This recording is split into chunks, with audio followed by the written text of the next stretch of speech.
Hey y'all, welcome back to K Cooks. I'm Keisha Michelle, and today we're going to be making some candied pickles. You'll need sugar, dill pickles, corn syrup, and some candy apple sticks. Let's get started.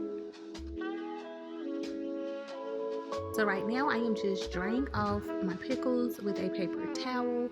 These are the Vlasic pickles, you guys, and they maintain its crispiness after being dipped in the candy, which is why I really like using them. But they do look a little deformed, I ain't gonna lie to you, but they are just as good. After draining your pickles off very well, you're gonna grab your wooden skewer.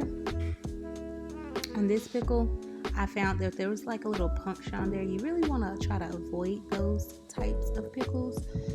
No punctures, no scratches on the pickles, but for demonstration, I'm still going to show you guys how to stick them in. I like to stick them in on the side that has the, I don't know if that's like the stem, where the stem was. So that's where I like to stick my sticks in.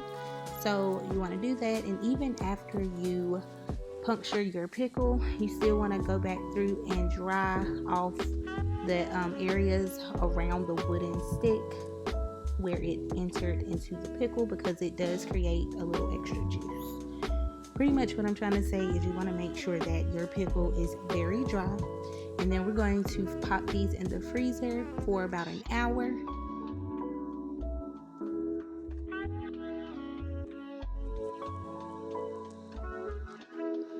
Once you've inserted your sticks into your pickles, you're then going to transfer those pickles onto some parchment paper.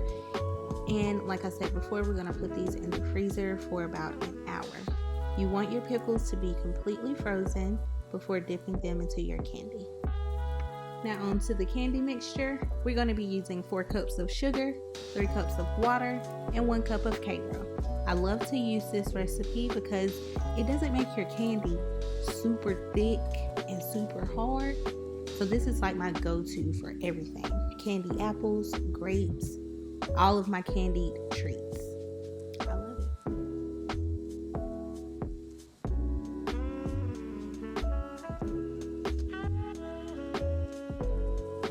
So here I am just combining all of my ingredients together very well. You want to make sure that you get all the sugar off the bottom of the pot.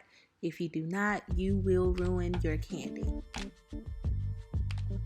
So I am going to be using this candy thermometer. There are many different candy thermometers. I just would prefer these because I don't really have problems with the ink in the thermometers like bleeding or separating or anything like that.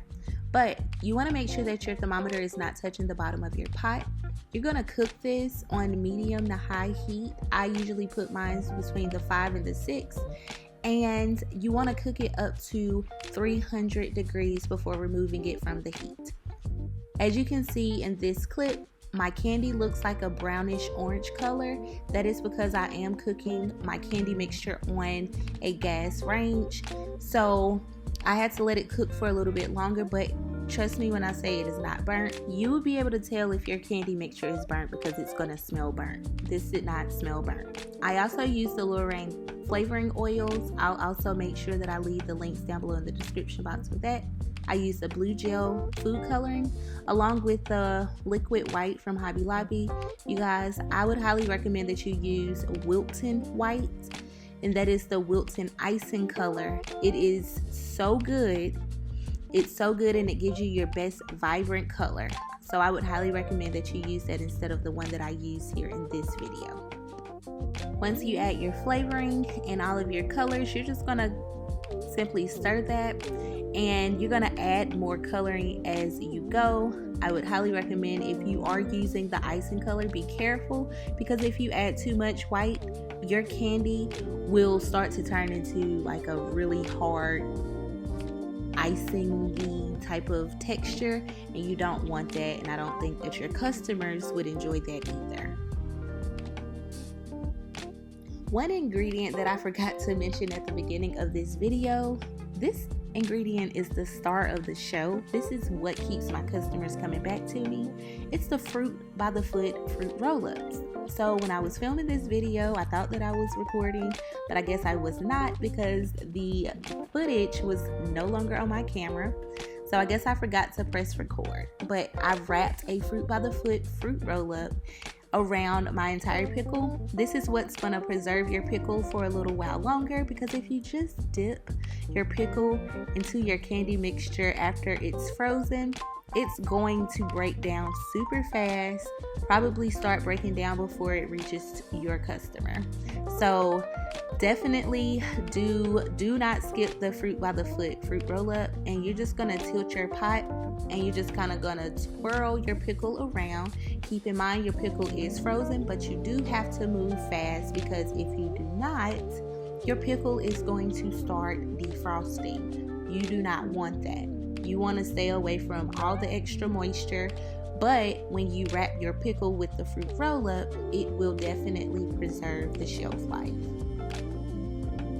Here I am just adding in a little more white. I was trying to do a marble effect, but you guys, once again, that Hobby Lobby white food coloring, it is not the business.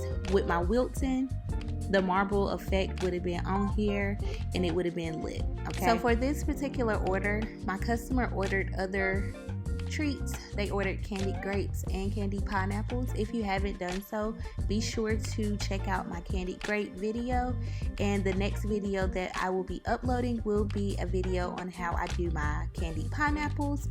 So as you can see, I was running out of candy mixture. That's why it was a little hard to get the entire pickle covered, but as long as you got candy over the entire fruit roll up, you're gonna be good. And I want to show you guys a testimonial from my customer. She absolutely loved her treats. So now I am just going to show you how I drizzle my candied treats. It's a little different than drizzling with chocolate. I just took a little mini spatula and I used the extra candy that I had left over, and I just went back to left and right motions to drizzle my entire treat. So I really hope you guys enjoyed this video, and if you are interested in learning how to make some of the best treats in your area, be sure to subscribe for more. If you have any questions, be sure to leave them down below in the comment section. I'll be more than happy to answer them, and I will see you guys in the next video. Thanks for watching. Bye.